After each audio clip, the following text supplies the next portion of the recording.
The US-Iran relationship did not begin with missiles or sanctions. It began with oil, influence, and a single turning point most people barely remember. In 1953, Iran's democratically elected prime minister was removed after he attempted to nationalize Iran's oil industry. From that moment on, Iran's political future became deeply tied to foreign interests and deep resentment. Fast forward to 1979.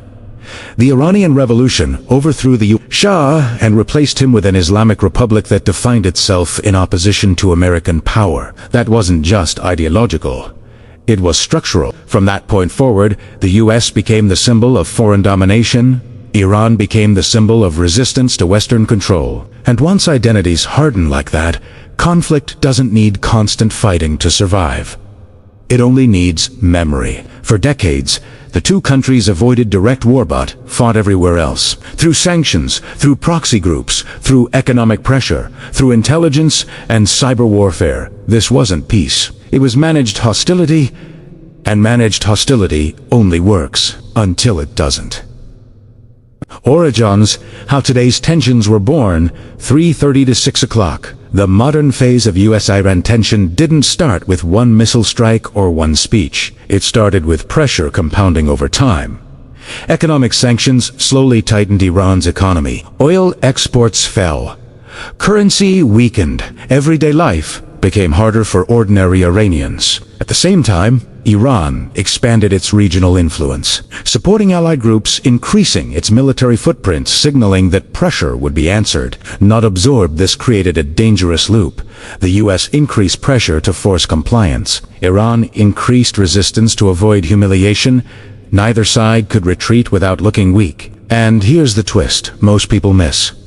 Both sides believe time is working against them. The US fears a future where Iran has greater regional power. Iran fears a future where economic pressure never ends. When both sides feel urgency, patience disappears. The rise escalation without war.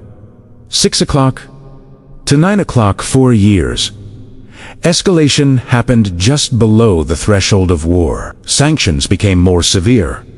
Military presence increased. Rhetoric hardened. But nothing crossed the line until suddenly, many small actions began stacking up. What made this phase different wasn't a single dramatic moment.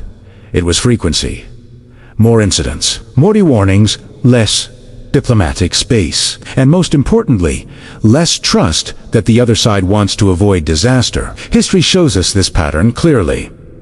Before major wars, leaders often believe they can manage escalation. They think one strike will restore balance, one warning will force restraint, one show of force will end the problem. But escalation doesn't work like a thermostat. It works like a chain reaction. The breaking point, why this moment feels dangerous, 9 o'clock to 12 o'clock. Every long conflict has a breaking point, not when violence starts, but when miscalculation becomes likely. Today's danger isn't that either side wants war. It's that both sides believe the other might act first. That's how wars often begin. Defensive moves look offensive. Deterrence looks like provocation. Silence looks like planning. And here's the unsettling part. Modern warfare doesn't begin with armies crossing borders anymore. It begins with economic disruption, cyber attacks, regional spillovers, energy market shocks, which means many people may already feel the effects of conflict before anyone officially calls it a war.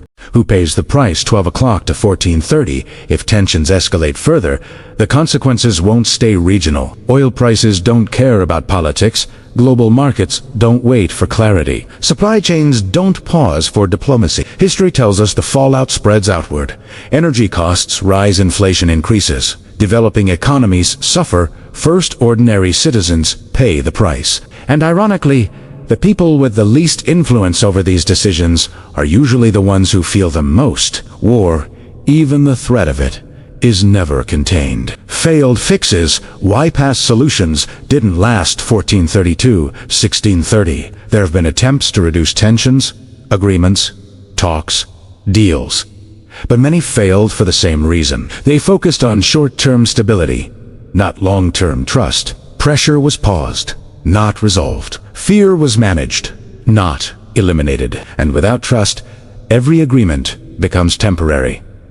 History shows that unresolved rivalries don't disappear. They wait. Modern parallels history, echoing itself 1632-1830. What's happening today follows a familiar global pattern. Great powers facing declining influence, regional powers demanding recognition, economic pressure replacing diplomacy technology, accelerating escalation. We've seen this before.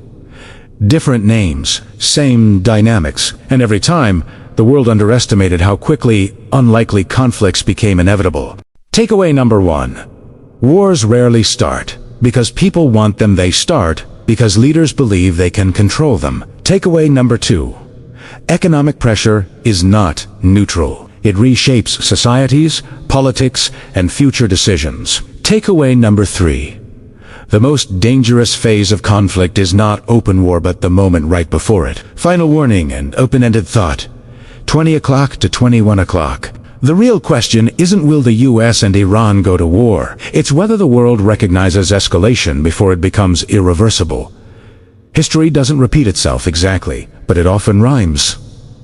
And right now, the rhyme is getting louder. Call to action 21 o'clock to 21:30 if you value calm. Analytical breakdowns of global events beyond headlines. Subscribe to the channel. Like the video if this helped you understand the deeper forces at play, and comment below.